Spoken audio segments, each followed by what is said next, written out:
The shift had been long, a 14-hour marathon of beeps, calls, and the sterile, clinging scent of antiseptic that seeped into the very fabric of her scrubs. Ilara moved through the polished corridors of the hospital's private wing with a weariness that had settled deep in her bones, a quiet exhaustion that was more than physical. It was the weight of being the one who always noticed, the one who remembered the small details, the one who saw the flicker of fear in a patient's eyes when the doctor had already turned away. She was good at her job, exceptionally so. It was a fact as solid and uncelebrated as the floor beneath her feet. Her competence was a quiet, constant hum, a utility that was relied upon but rarely acknowledged. She was on her final rounds, a last check on the quiet rooms where the city's wealthy came to mend. So room 712 was her last stop. Marcus Thorne, a titan of industry, now reduced to a fragile man tangled in tubes and wires, his formidable presence shrunk by the relentless grip of a severe cardiac event. His file was thick, a complex tapestry of ailments and allergies, and Ilara knew it by heart. She had been the one to notice the slight tremor in his left hand that others had missed, the one who advocated for the medication adjustment that had finally stabilized his blood pressure. His room was always dim, the lights kept low at the request of his new wife, Isabel. Isabel, with her perfectly tailored dresses and a smile as bright and hard as a diamond. She was a fixture in the room, a sentry of supposed devotion, her voice a constant, syrupy murmur that grated on Ilara's nerves. Ilara had watched her. The way she arranged the flowers with sharp, impatient movements, the way she checked her phone behind the shelter of a magazine, the way her concern seemed to be a performance for an unseen audience. Tonight, the corridor was hushed, the usual low din of the ward having faded with the late hour. Ilara paused at the nursing station to make a final note in Marcus's chart, her pen scratching against the paper in the profound silence. That's when she heard it. The soft, frantic patter of small feet on linoleum. A little boy, no older than 7, skidded around the corner, his face pale and his eyes wide with a terror that felt far too large for his small frame. It was Leo, Marcus Thorne's son from a late-in-life marriage, a quiet, serious child who usually sat in the corner of the room with a book. As overlooked as the potted plant by the window, he was in his pajamas, little blue rockets scattered across the fabric. He ran directly to her, his small hands grabbing the fabric of her scrubs, anchoring himself to her as if she were the only solid thing in a tilting world. "He won't wake up," the boy whispered, his voice trembling. "I keep talking to him, but he won't wake up." Ilara knelt, her fatigue vanishing, replaced by the sharp, cold focus that always came in a crisis. She put her hands on his small shoulders. "It's okay, Leo. Sometimes your papa needs a lot of rest to get better. He's very tired." The boy shook his head, a frantic, desperate motion. Tears welled, thick and glassy. "No," he insisted, his voice cracking. "It's the lady. The lady keeps changing Papa's medicine." She froze. The words hung in the sterile air of the hallway, monstrous and unbelievable. Ilara's blood ran cold. It was the kind of accusation that could ruin a career, a life, a child's fantasy, a nightmare made real. But the look in Leo's eyes was not fantasy. It was the clear, undiluted horror of a witness. "What do you mean, sweetie?" she asked, her own voice a low, steady murmur, betraying none of the alarm screaming through her veins. "What lady?" "Her," he whispered, gesturing with his head back toward the room. "She waits, after you leave. She has a little bag. She takes out the pills in the cup and puts new ones in, white ones, not the blue one. She told me it was a secret game. But Papa gets sleepier after, so much sleepier." A cold dread, heavy and absolute, settled in Ilara's stomach. The blue pill. The beta blocker. The one that kept his heart beating in a steady, reliable rhythm. Changing it. What was she changing it with? A sedative? Something worse? The pieces clicked into place with sickening speed. Marcus's recent bouts of lethargy, the dips in his heart rate that the overnight staff had dismissed as part of his condition. Isabel's constant presence, her insistence on managing his medication cup herself, framing it as the act of a doting wife. "Alara, is there a problem?" The voice was smooth, cultured, and dripped with condescension. Isabel Thorne stood in the doorway of room 712, a silk robe wrapped around her slender frame. She was backlit by the dim light of the room, a silhouette of manufactured grace. She did not look at Alara first. Her eyes, cold and sharp, landed on her son. "Leo, darling, what are you doing out of bed?" You know you're not to bother the nurses. They have very important work to do." Her voice was a song of gentle reprimand, but her gaze was a blade. Alara stood up slowly, positioning herself slightly in front of the boy. A shield. "He was just scared," Alara said, her tone even, professional. "He said his father wasn't waking up." Isabel's smile was a masterpiece of dismissal. "Oh, the dramatics of a 7-year-old. He's exhausted, poor thing. This has all been so hard on him." She glided forward, her hand reaching for Leo. "Come along, sweetheart. Let the nurse finish her work." But Leo clung to Ilara's leg, his small body rigid with fear. He was hiding from his own mother. Ilara held Isabel's gaze. "He also said something about his father's medication." The air thickened. The manufactured smile on Isabel's face didn't falter. But something in her eyes tightened, a flicker of cold, hard fury. "I have no idea what you're talking about. He's a child. He says all sorts of nonsensical things when he's tired." She was working from a script, one that assumed Ilara was just a functionary, a uniform to be placated and dismissed. She had not updated the file. She was working from a version of Ilara that had never been accurate. "He was very specific," Ilara said, her voice quiet but unyielding. She did not raise her voice. She did not perform outrage. She simply stated a fact. Isabel's eyes narrowed. The pretense of civility began to fray at the edges. "Are you suggesting something? Because if you are, I would advise you to be very, very careful. My husband's care is my highest priority. I have been here every single day advocating for him, for a nurse, a temporary employee to question my devotion. It would be a catastrophic mistake for your career." The threat was clear, wrapped in the silk of her voice. Ilara felt the familiar weight of the system pressing down on her. The wealthy, powerful wife against the black nurse. She knew how this story was supposed to end. A complaint filed, a quiet dismissal, her word against the word of Isabel Thorne. But the image of the small, terrified boy clinging to her leg, the memory of his whispered words, had changed the calculus. She was no longer just a nurse on a long shift. She was a witness. "I'm going to check on my patient," Ilara said, her voice betraying no emotion. "And I'm going to have the pharmacy verify his prescribed medications against what is in his room." "You will do no such thing," Isabel snapped, her voice finally losing its polished veneer, becoming sharp and ugly. She took a step forward, her hand darting out to grab Ilara's arm. "You will not go into that room. You are finished for the night. Go home." The hand that grabbed her was surprisingly strong, her nails digging into Ilara's skin. It was a violation, a sudden, shocking breach of the professional distance that defined her world. Ilara did not scream. She did not pull away.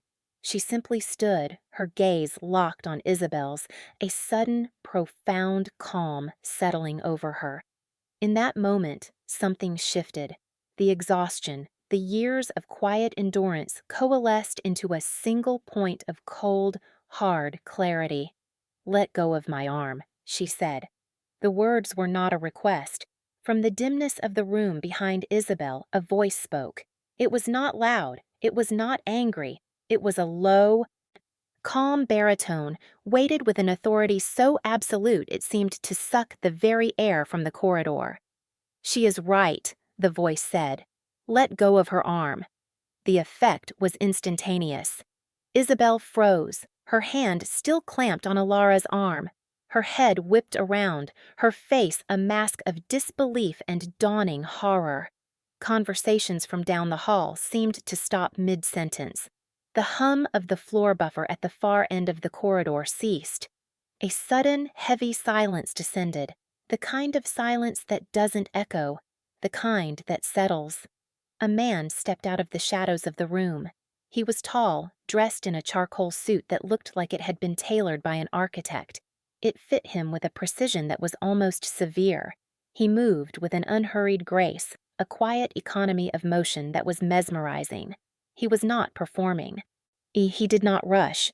His presence was a physical fact, a center of gravity that pulled all attention toward him without effort. His face was calm, his expression unreadable, but his eyes, a dark, intelligent gray, were fixed on Isabel's hand on Alara's arm.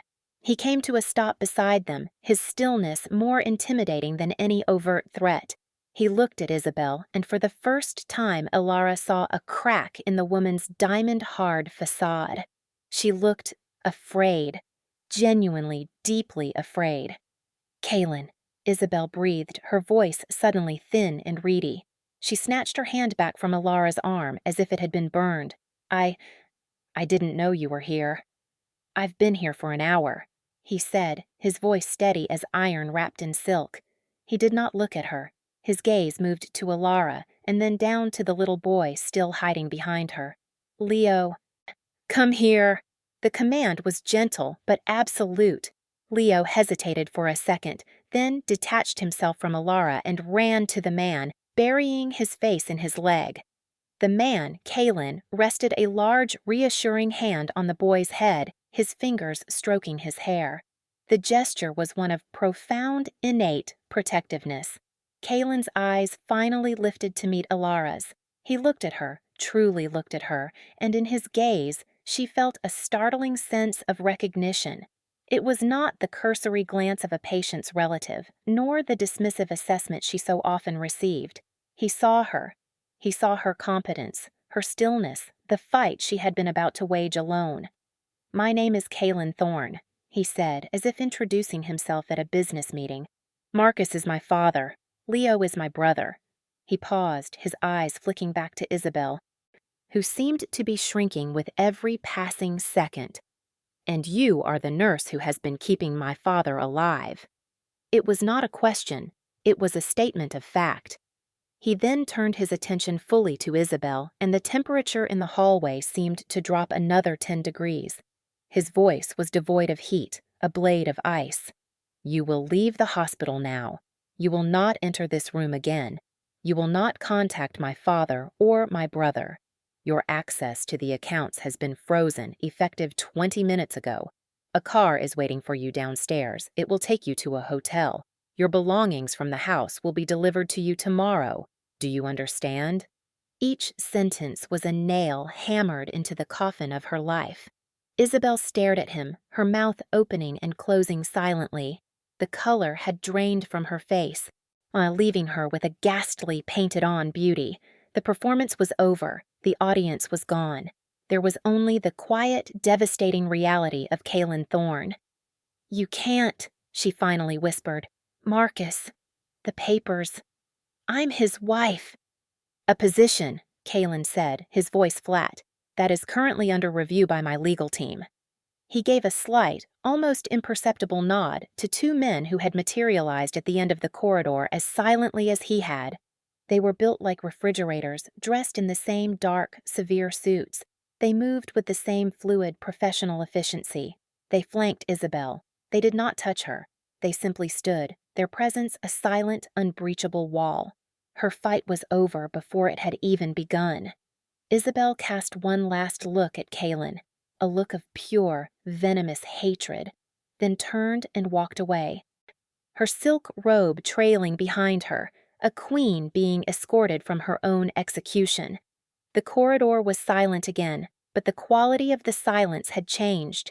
The oppressive tension was gone, replaced by something still and watchful. Kaylin looked at Alara, his gaze softening almost imperceptibly as it rested on her. "I apologize for my stepmother's behavior," he said. And for the position she put you in. Ilara found her voice, surprised at its steadiness. I was just doing my job. No, he corrected her gently. You were doing far more than that. You were listening. May I speak with you for a moment? In private. He led her not into Marcus's room, but to a small, private waiting area down the hall. Leo trailed behind him, his hand now firmly clasped in his older brother's. Kalen settled the boy onto a plush sofa with a tablet before turning his full attention back to Ilara. The room was quiet, insulated from the sounds of the hospital. It felt like a pocket of calm in the midst of a storm. Kalen didn't sit.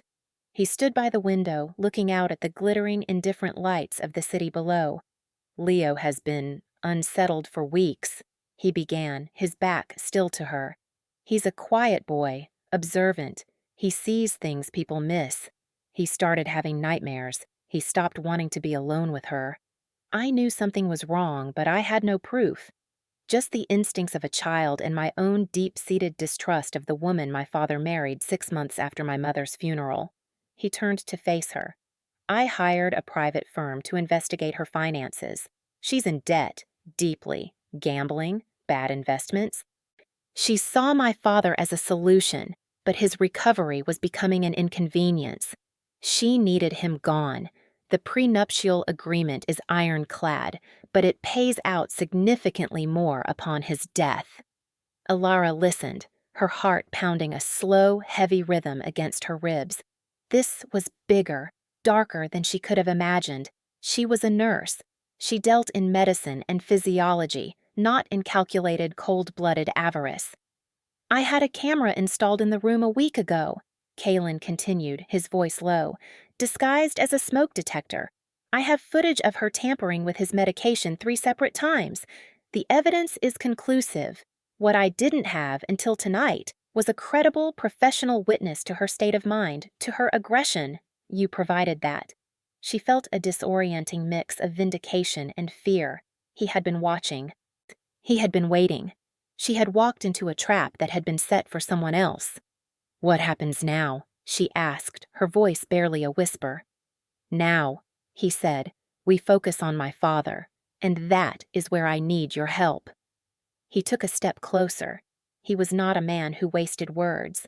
His proposals were like his movements, precise, direct, and leaving no room for negotiation. I am relieving the hospital of my father's care. I'm having him moved to a private facility, one my family owns, as soon as he is stable. I want you to oversee his recovery, not as a floor nurse. As the director of his personal medical team, you will have full authority. You will name your salary. You will have access to any resource, any specialist you require. Your only responsibility will be to him. Ilara stared at him, speechless. The offer was absurd, so life-altering. It was a level of trust, of empowerment she had never imagined.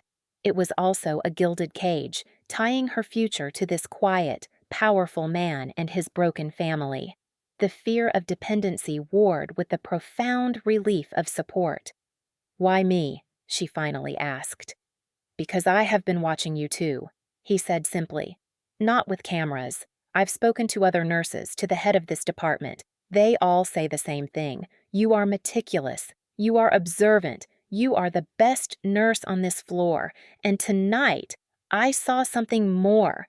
When she grabbed you, you did not flinch. You did not back down. You have a core of steel.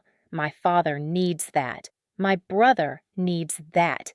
And frankly, he added, a flicker of something unreadable in his eyes, I believe I need that as well. She thought about the offer.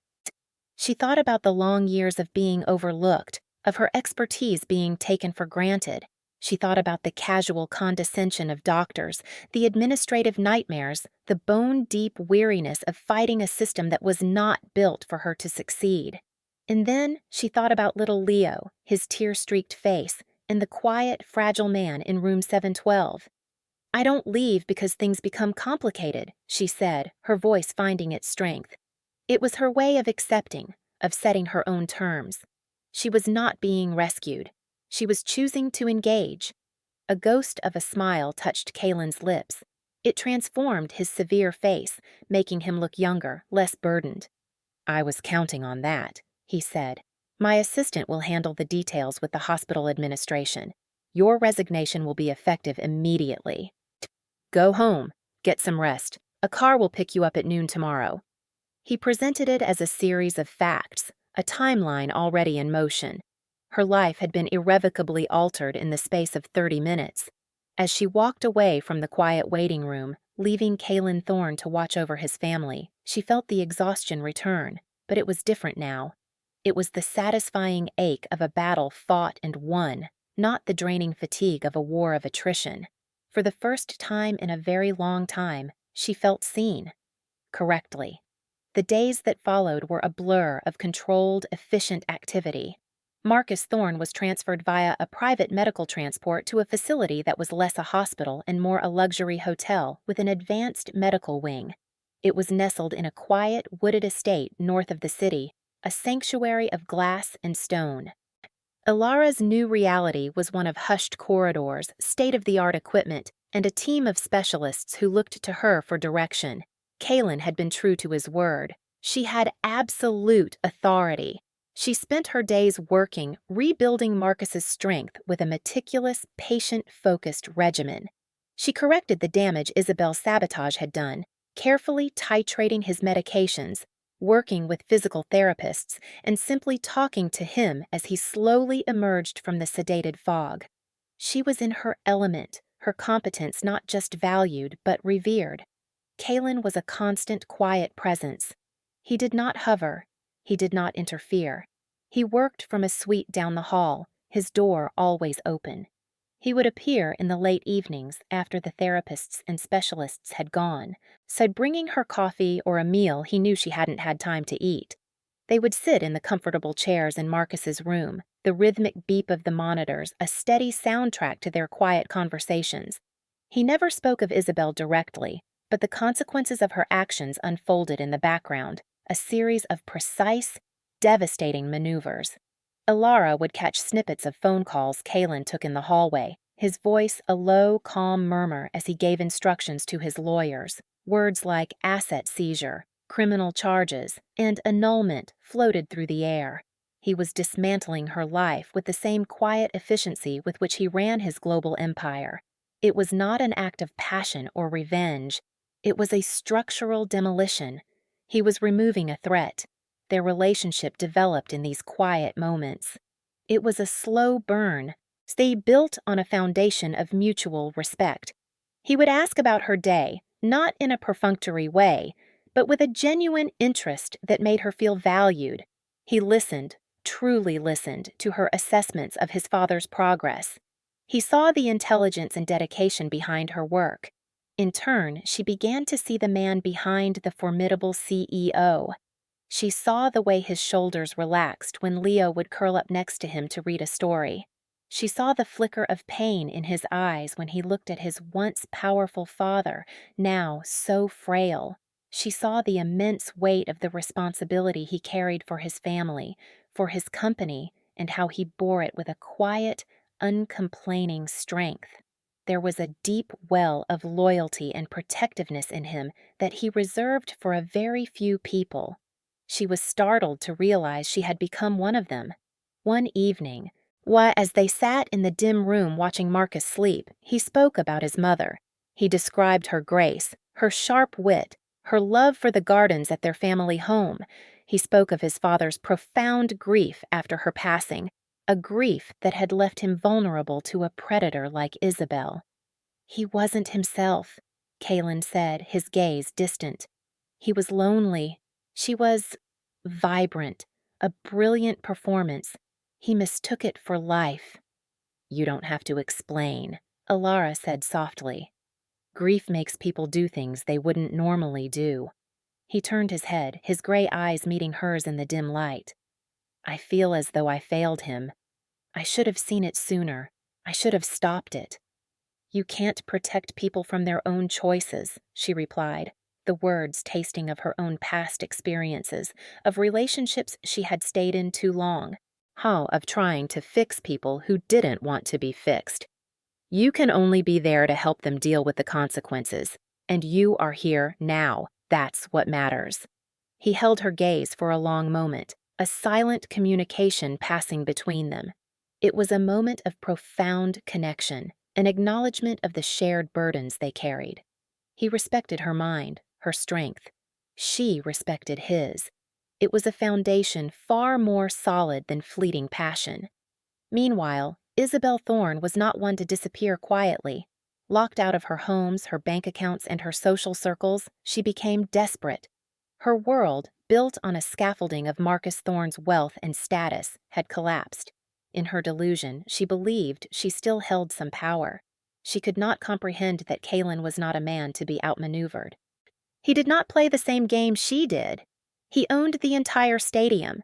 Her first move was to file a series of frivolous lawsuits, one against Kalen for unlawful seizure of property, another against the hospital for wrongful termination of her visitation rights, and one filled with vicious, fabricated accusations against Ilara for medical malpractice and alienation of affection. Kalen's legal team swatted them away like flies, but the attempt was a sign of her escalating desperation. She tried to contact the media, spinning a tale of a grieving wife being pushed out by a greedy stepson and his manipulative nurse. But Kalen's PR team was already ahead of her, planting stories about Marcus's remarkable recovery under a new, revolutionary private care model. The narrative was controlled. Isabel was a footnote, a crazy ex-wife. Her fatal miscalculation came during the week of the annual Obsidian Gala, the city's premier philanthropic event, hosted for decades by the Thorne Corporation. It was the pinnacle of the social calendar, a place where power and money were on full display. Kalen was scheduled to give the keynote address in his father's stead.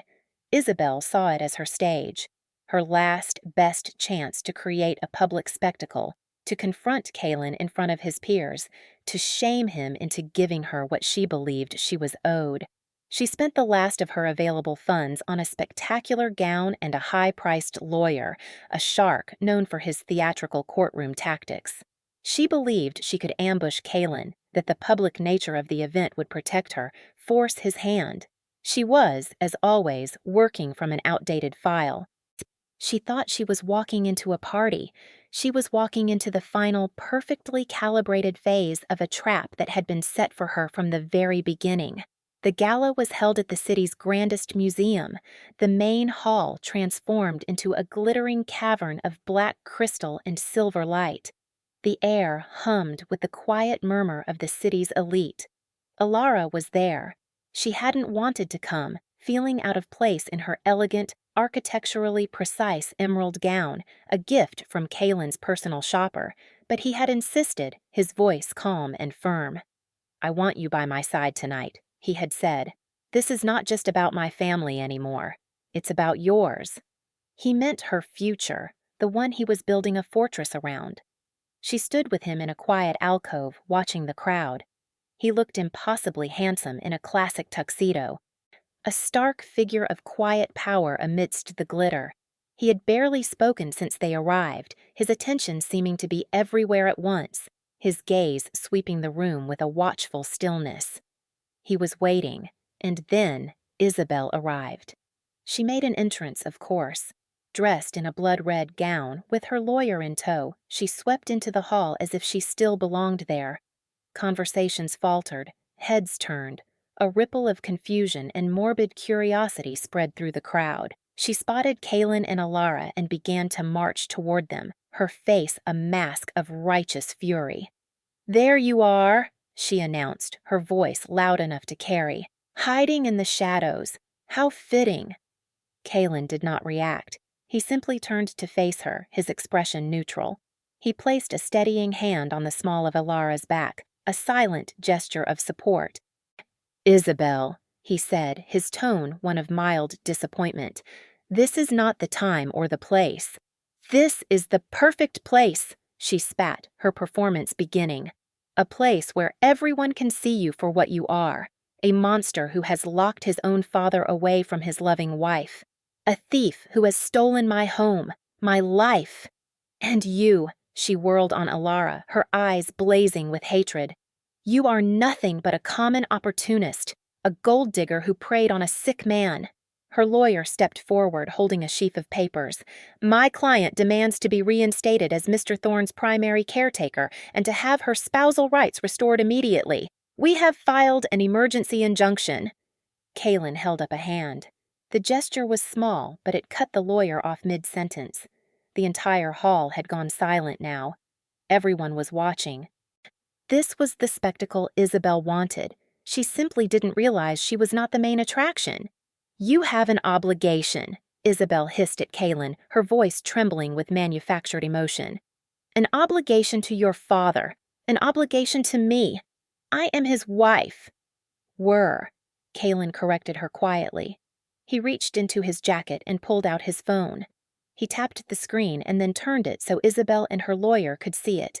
It was a video feed, a live feed from Marcus Thorne's room at the private facility. On the screen, Marcus was sitting up in a chair, dressed in a robe. He was thinner, frailer, but his eyes were clear. He was smiling. He was playing a game of chess with his son, Leo. He looked peaceful. He looked happy. He looked very, very much alive. As you can see, Kaylin said, his voice carrying through the silent hall, my father is doing remarkably well. His doctors have credited his recovery to the exemplary care he has received from his medical director, Nurse Ilara Vance. He turned his head slightly, his eyes meeting Ilara's for a brief, reassuring moment. Isabel stared at the screen, her mouth agape. This was not the narrative she had been selling. But that's not why we're all here, is it? Kaylin continued, his voice taking on a harder edge. He put his phone away and looked directly at Isabel. You came here to talk about obligations, so let's talk about them.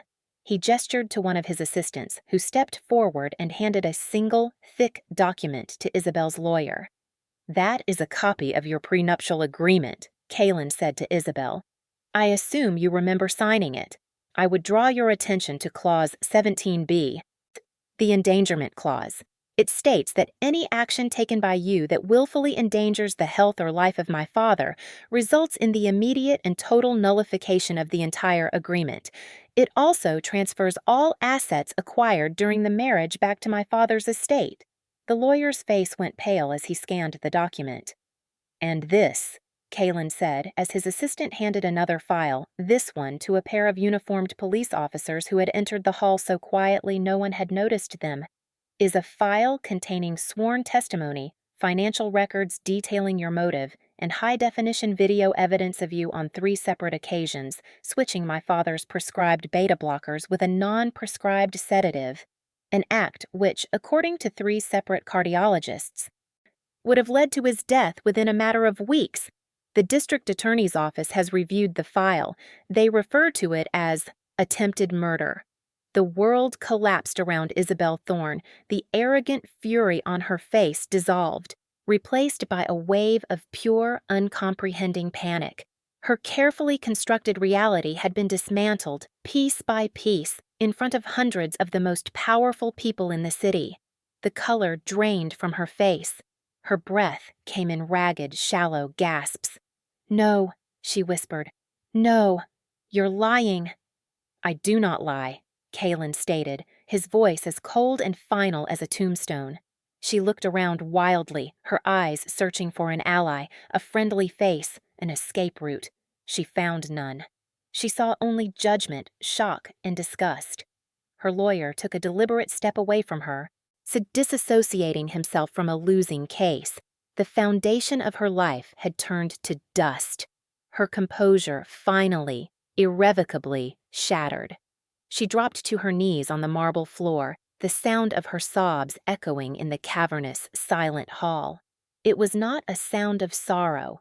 It was the raw animal sound of utter ruin.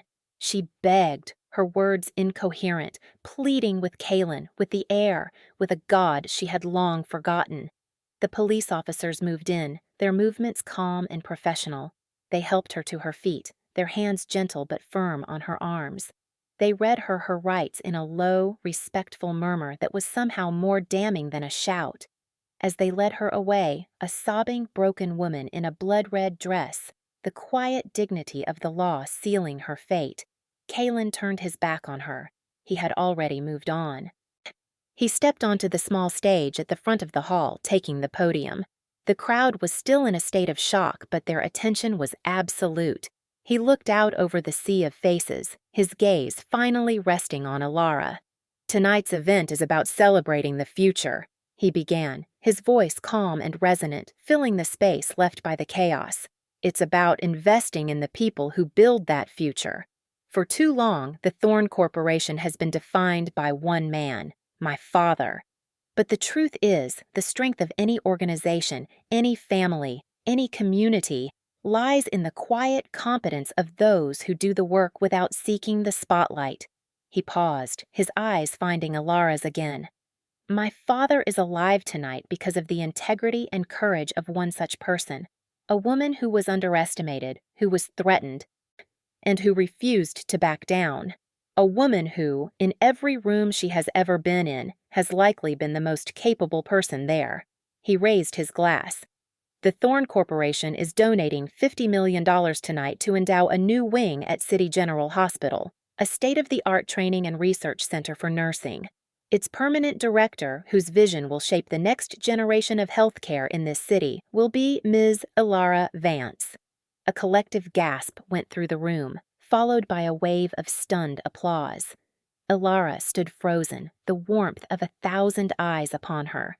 It was not the heat of scrutiny, but the warmth of recognition, of vindication. The emerald of her dress seemed to shimmer, a beacon in the glittering room. Kalen had not just saved her, he had elevated her. He had taken her quiet, a private competence, and made it a public, celebrated fact. He had given her a platform, a legacy. Later that night, long after the gala had ended and the last of the whispers had faded, they stood on the balcony of Kalen's penthouse, looking out over the sprawling, sleeping city. The air was cool and clean, and a profound sense of peace had settled over Ilara. The weight she had carried for so long, the exhaustion, the fear, the isolation, had finally been lifted. She took a deep breath, a slow exhale that felt like it released years of tension. "You didn't have to do that," she said softly, her voice carrying in the quiet. "The donation, the directorship." "Yes, I did," he replied, turning to look at her. The city lights reflected in his eyes. "Power is useless unless you use it to protect what is valuable. But to build something that lasts." He reached out, his hand gently taking hers. His touch was warm, steady, and safe. "You are valuable, Ilara. What you do is valuable." She looked at their joined hands. A partnership. That's what this was. Not a whirlwind romance, not a fairy tale rescue. It was something quieter, deeper, and more real. It was two strong, competent people who had found each other in a crisis and had chosen to build something new in the aftermath. The next morning, she went to the facility to check on Marcus. He was sitting by the window, Leo reading to him from a book of adventures. When Marcus saw her, his face broke into a genuine, warm smile. It was the first time she had seen it reach his eyes. "Ilara," he said, his voice stronger than it had been in months. "My son told me everything." "Thank you is not a big enough word." "Just doing my job, Marcus," she said, her own smile coming easily. Kalen walked in a moment later, holding a small box tied with a simple ribbon. He handed it to her. Inside was a set of keys. "They're not for an apartment," he said, anticipating her wary independence. "They're for the Foundation's new headquarters. Your office is the one next to mine, if you want it." She looked from the keys to his face. She saw no expectation there, only a quiet, steady offer, an invitation. She thought about the future, a future that was suddenly vast and full of possibility. A family built not on obligation or performance, but on honesty, complication, and the daily choice to stay. She closed her hand around the keys. "I want it," she said. A real smile reached her eyes. It was a smile of peace, awe of belonging, of being correctly placed in the world at last. She stood there, flanked by the quiet sovereign who had seen her worth, the old titan she had saved, and the little boy who had started it all and knew she was home. The future was not a happily ever after. It was a what comes next, and for the first time she was not afraid to find out. She was ready to build.